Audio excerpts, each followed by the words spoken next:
और लिए चल रहे हैं जहां मुख्यमंत्री योगी आदित्यनाथ प्रेस कॉन्फ्रेंस कर रहे हैं चिकित्सा और कोविड प्रबंधन को लेकर। प्रदेश में लगभग 73% लोगों को इस वैक्सीन की डोज उपलब्ध कराई जा चुकी है। थर्ड वेव कैसे निष्प्रभावी हुआ है? वैक्सीनेशन उसका पहला उदाहरण है। वैक्सीनेशन के साथ साथ जो समयबद्ध ढंग से निगरानी समितियों को एक्टिव करके डोर टू डोर स्क्रीनिंग करने और मेडिसिन किट उपलब्ध करवाने की कार्रवाई हुई है, उसका भी परिणाम है। प्रदेश के अंदर अगर हम निगरानी समिति की स्थिति देखेंगे तो उत्तर प्रदेश में 72,000 निगरानी समितियां इस कार्य में लगी हैं और बिजनौर जनपद में 1,500 से अधिक निगरानी समितियां पूरे जनपद में क्रियाशील हैं, जो मेडिसिन की किट बांट रही हैं।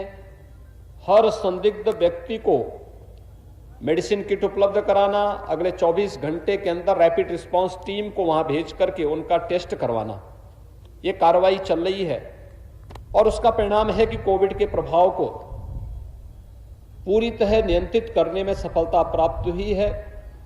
सेकेंड वेव के दौरान ऑक्सीजन की कुछ क्राइसिस देखने को मिल रही थी और इसीलिए उस समय प्रधानमंत्री मोदी जी ने भारत सरकार के सहयोग से ऑक्सीजन की आपूर्ति में बड़ा सहयोग किया था।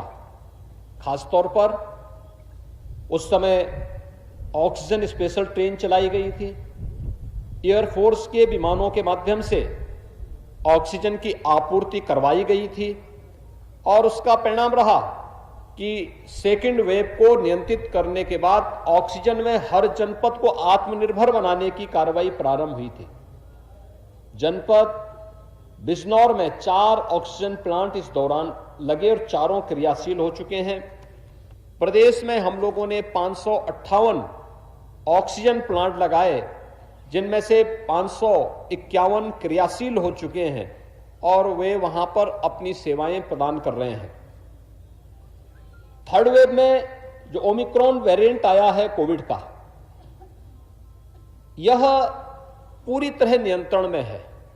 इसमें संक्रमण तीव्र है, लेकिन जिन लोगों ने वैक्सीन की डोज ले ली है उन पर यह बहुत ज्यादा प्रभाव नहीं डाल पा रहा है और यही कारण है कि हॉस्पिटल में जो पूरे प्रदेश के अंदर हम देखते हैं तो मात्र 1% लोग हॉस्पिटल में हैं और यहां बिजनौर जनपद में जो एक्टिव केस हैं तो उसमें लगभग 841 जो एक्टिव केस हैं उसमें से एक पेशेंट हॉस्पिटल में है, जिन्हें अभी हम देख करके आए हैं। यानी बहुत ही कम स्थिति है। लोग होम आइसोलेशन में हैं, उनका इंटीग्रेटेड कोविड कंट्रोल सेंटर से उनकी निगरानी की जा रही है। प्रदेश के अंदर भी अब ये मामले लगातार कम होते जा रहे हैं। ये नियंत्रण की स्थिति है और मैं आज के इस अवसर पर पूरे प्रदेश वासियों से और जनपद बिजनौर वासियों से भी अपील करूंगा कि कोरोना से डरने या भागने की आवश्यकता नहीं, घबराने की भी आवश्यकता नहीं।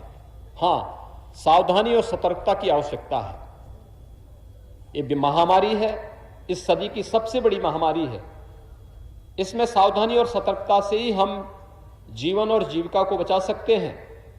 जीवन और जीविका को बचाने की जो एक जद्दोजहद पूरे देश के अंदर चली है, उस कोरोना को परास्त करने की इस मुहिम में कोरोना की जो गाइडलाइन है इसका पालन हर व्यक्ति करेगा तो कोरोना पर प्रभावी नियंत्रण करने में हमें सफलता प्राप्त हो जाएगी। और आज ये इसी का हिस्सा है कि जो कोरोना गाइडलाइन जारी की गई है, हमने रात्रि का कर्फ्यू लगाया है, रात्रि 10 बजे से सुबह 6 बजे तक लोग उसका पालन करें। दूसरा, ये भी प्रयास किया गया है कि हमारे जो यूथ है 15 से 17 वर्ष तक का, वह सभी युवा वैक्सीन ले ले। स्कूल कॉलेजेस में संक्रमण न हो इसके लिए बंद किए गए हैं, तात्कालिक एहतियातन उन्हें बंद रखने का आदेश दिया गया है।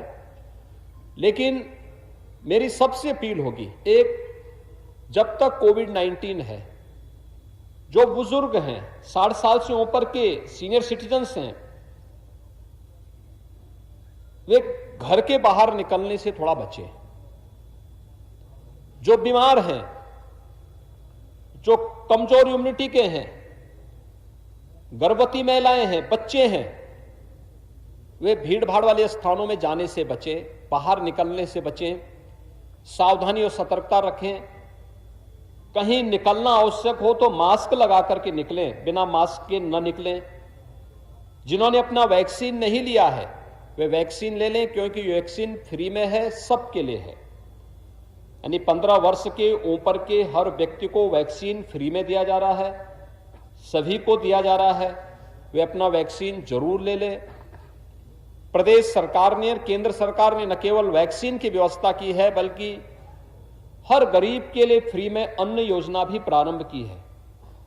डबल इंजन की सरकार है, महीने में 2 बार फ्री में राशन की सुविधा हर गरीब को उपलब्ध भी कराया जा रहा है, एक बार केंद्र सरकार की ओर से, एक बार राज्य सरकार की ओर से।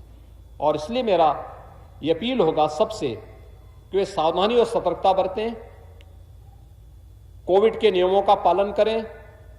सामान्य लोग भी बाहर जाते हैं तो मास्क का इस्तेमाल जरूर करें, भीड़ भाड़ में जाने से बचें। और अगर कहीं कोई संदिग्ध स्थिति दिखती है, खांसी आ रही है, सर्दी जुकाम या उसे कोई फीवर की स्थिति है, अपने नजदीक के केंद्रों में दिखाएं, ICCC को फोन करें, कोविड कंट्रोल सेंटर से आवश्यक सलाह लें, डॉक्टरों से आवश्यक सलाह लें। और अगर संक्रमण की स्थिति